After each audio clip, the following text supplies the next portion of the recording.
L'idole doit-elle arrêter la musique après le crime de son père sur un petit enfant? Nous allons essayer de répondre à cette question dans ce promo actu. Mais avant, faisons un léger tour du côté de la culture des hannetons, cette culture que vous pouvez faire depuis chez vous et gagner beaucoup d'argent, avec peu de temps à y consacrer. Monsieur Jacques Delphin-Moussy, pionnier dans le secteur, nous en dit quelques mots.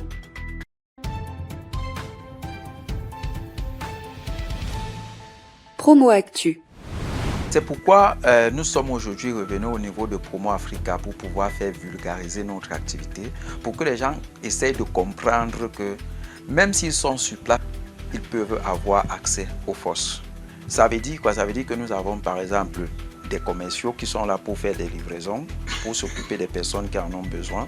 Et maintenant, la personne même elle-même qui veut produire son fosse étant chez lui peut le faire et prendre la produit, consommer. Ça permet que la personne elle-même comprenne qu'on n'utilise pas les substances, des instances qui ne sont pas appropriées.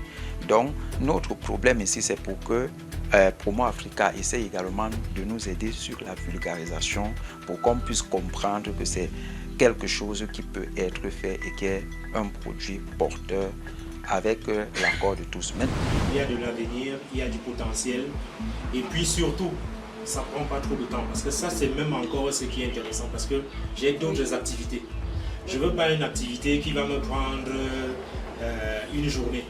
Or avec ça, on fait ce qu'il y a à faire, on rendez-vous dans un mois ou dans 15 jours, ça me donne la latitude de faire, de m'occuper de nos activités.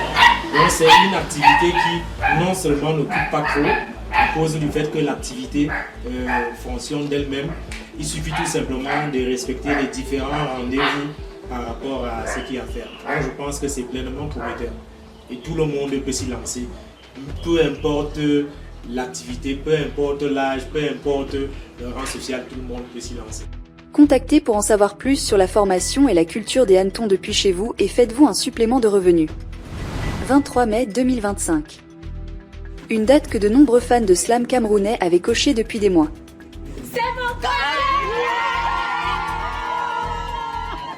L'idole, figure montante du slam francophone, devait se produire au Palais des Congrès de Yaoundé. Mais à quelques jours du spectacle, l'impensable est arrivé. Un drame familial d'une violence inouïe a tout bouleversé. Le père de l'artiste, soupçonné d'un acte criminel sur un jeune enfant, a non seulement brisé une vie, mais aussi plongé le pays dans l'émoi. Trop grave, mamie. C'est trop grave, c'est irréparable, c'est trop grave. Vas-y, on t'écoute. Bonjour à tous. Je cherche les mots justes pour, ne serait-ce qu'un peu, alléger la douleur d'une mère, d'un père, d'une famille qui vient de perdre son fils. Sur le plan économique, les retombées sont immédiates. Annulation ou report du concert, perte en billetterie, dépenses de communication, location de salles, salaire des techniciens, prestataires. Un écosystème entier est ébranlé. Selon certaines sources internes, plusieurs milliers de tickets avaient déjà été écoulés via l'application Maxit, avec une stratégie digitale bien huilée et des semaines de préparation. Le concert de l'idole représentait bien plus qu'un moment artistique, c'était un pari économique pour la scène culturelle locale. L'idole doit-elle annuler ou reporter ce concert?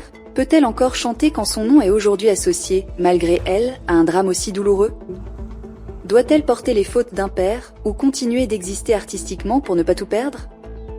Ce drame humain pose une question économique et morale. Comment l'industrie culturelle peut-elle absorber un choc aussi brutal? À vous de juger. Et à elle de décider. Cet enfant de 6 ans qui a brutalement été arraché à la vie.